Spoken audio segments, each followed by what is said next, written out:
어떻게 하면 우리 신앙생활이 이제 교제 중심의 방식으로 바뀔 수 있을까요? 첫 번째는 말씀이 노동이 되지 않게 하라는 것입니다. 여러분들, 많은 성도들에게 있어서 말씀이라는 단어는 노동입니다. 무슨 말이냐고 하면 많은 크리스찬들이요, 말씀이라는 단어를 들으면 죄책감을 느낍니다. 기도하라는 단어를 들으면요, 의무감과 무거운 짐처럼 느끼고 있습니다. 부담처럼 느끼고 있습니다. 그거 자체가 여러분들 굉장히 말씀이 노동이 되어 있다는 것입니다. 보십시오. 노동과 안식은 전혀 다른 결과를 낳습니다. 노동과 안식의 대상은 똑같을 수 있습니다. 예를 들어 법전을 공부하는 고시생에게 법전 공부는 노동입니다. 책 읽는 것은 노동입니다. 그러나 그 고시생이 이렇게 이야기할 수도 있겠죠. 빨리 고시 마치고 내가 평소에 읽고 싶던 책들 좀 마음껏 읽어봤으면 좋겠어. 이때 책 읽는 것은요, 노동입니까? 안식입니까? 안식이잖아요. 똑같은 책인데도 노동도 될 수 있고 안식도 될 수 있습니다. 성경 읽는 게 어떻게 안식이 돼 노동이지 이렇게 생각할 수 있습니다. 아닙니다. 성경 자체가 굉장한 안식도 될 수 있는데요, 안식과 노동은 그 대상이 무엇인가의 차이가 아니라 결과가 어떻게 되는지의 차이입니다. 노동을 하면요, 지치게 되고 소진하게 되고 고갈되는 현상이 따라옵니다.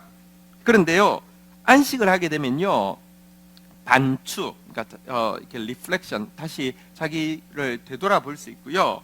그 다음에 재충전, 리프레시, 그러니까 다시 한번 막 새 힘이 막 이렇게 생기고요. 그 다음에 리크리에이션, 진짜 내가 이제 해야 될 일에 대해서 새로운 창조성이 막 생기는 거. 이걸 3R이라고 하는데요. 리플렉션, 리프레시, 리크리에이션. 이 세 가지가 안식을 누리면 생기게 됩니다. 한번 보십시오. 예를 들어 내가 하루 종일 비즈니스맨으로 사람들을 만나서 이야기를 하는 일을 했습니다. 일 마치고 돌아오면서 내가 이게 사는 게 이게 뭔가, 내가 무슨 말하는 기계인가 이렇게 생각하면서 집에 들어왔다고 치십시다. 자, 그런데 아내가 정말 정성스럽게 따뜻한 밥을 준비해서 이렇게 같이 먹었습니다. 그리고 도란도란 이렇게 이야기하는 시간을 가지고 나면요, 그 다음날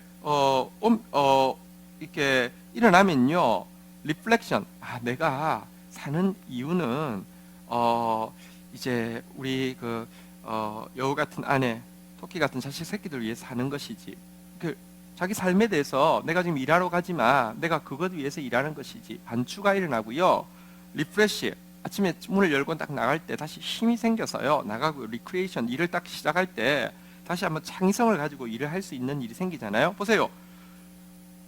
바이어들하고도 이야기했고 아내하고도 이야기했는데 똑같은 이야기지만 노동과 안식이 전혀 다른 결과를 내놓는다는 것입니다.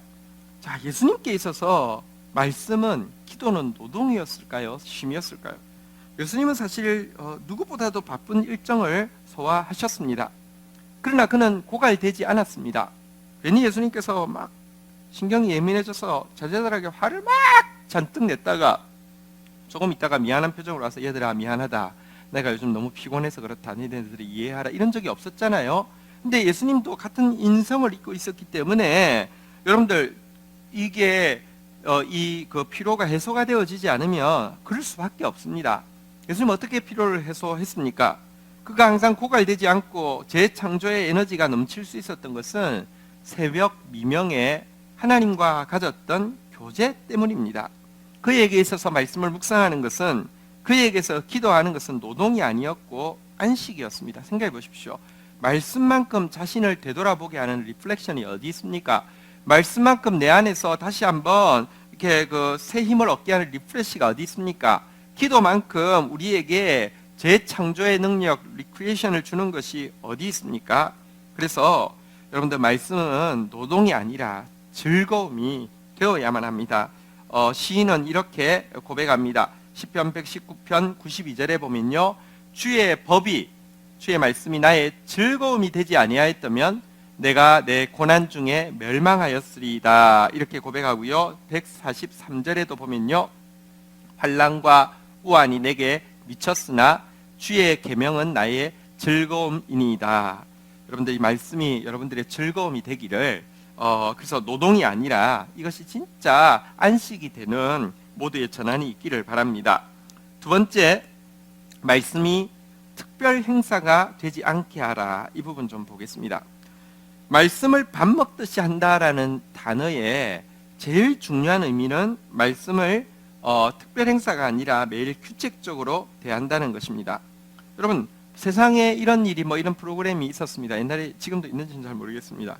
거기 보면 희한한 사람들이 다 나오죠. 기인들이 나오죠. 짜장면에다가 식용유를 짜장면 양만큼 부어서 비벼 먹는 사람도 있고요. 이상한 사람들이 많이 나오죠. 콜라만 먹고 사는 사람도 있고 이상한 사람들이 있는데, 그런데요, 어떤 사람도 밥을요, 한 달치 먹을 밥을 한 번에 다 먹고는 한 달 동안 밥을 안 먹는달지, 1년에 다 먹고 1년 동안 안 먹는달지, 이런 사람 아무도 없잖아요. 그죠? 밥 먹듯이 한다는 것의 기본적인 전제는 규칙적으로 한다는 것이죠. 여러분, 하루 세 끼, 웬만하면 다 하루 세 끼를 먹잖아요. 그죠?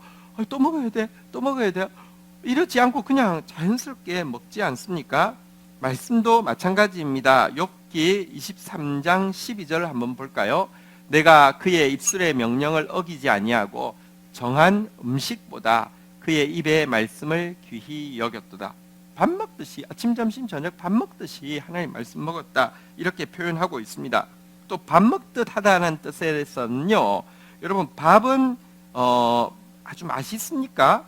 솔직히 생각해 보면 아주 담백합니다. 특별하지 않습니다.